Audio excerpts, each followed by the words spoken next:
Cookie Naidu sent in her wish for her granddaughter, 5-month-old Tiana. Tiana has been in and out of ICU since she picked up whooping cough before she was 6 weeks old.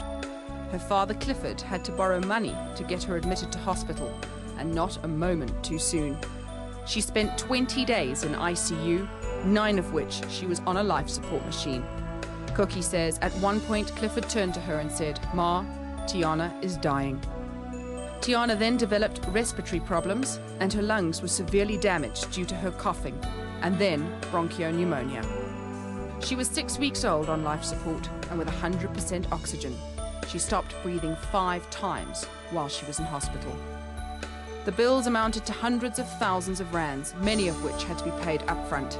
Cookie and her husband cashed in all their investments and policies and withdrew all their savings, and borrowed some of the money and avoided meeting month-end commitments, for example their car and their rent, to pay off the hospital, as the hospital were threatening to move her if Tiana's stay was not paid for in advance.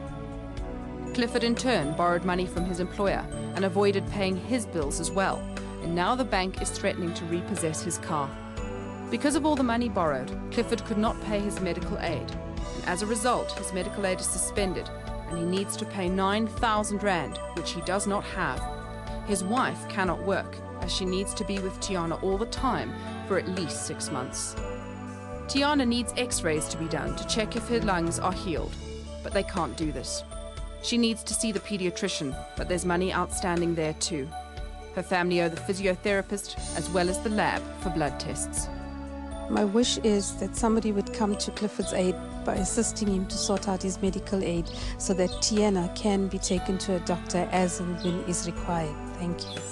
Basically what we did, Navina, is we looked at the situation that you're in.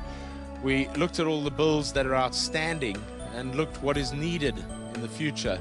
Went to the Dischem Foundation, and Lynette and the Dischem Foundation said they would be only too happy to help you and sort this out so that you don't have that burden and that you can do what you have to do now, and that is to get Tiana back to hospital to get those x-rays done, to see tests and everything that needs to be done, to see if her lungs are healed. And please, from our lips to God's ears, those lungs are now healed as well, and that she can start living the life that every little child should be living.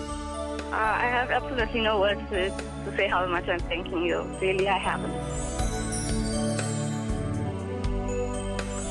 We knew that she had to go for checkups, we knew, but we just couldn't afford it. We just couldn't.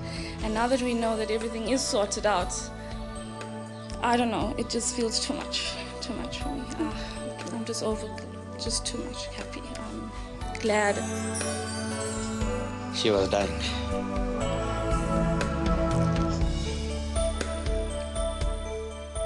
The preacher, Henry Beecher, said, "There is no love like that of a parent for a child." Thanks to the Dischem Foundation and the Christmas Wish, Cookie's love for Clifford and Clifford's for Tiana can continue to flow freely. View the magic of the 94.7 Christmas Wish at mnet.co.za.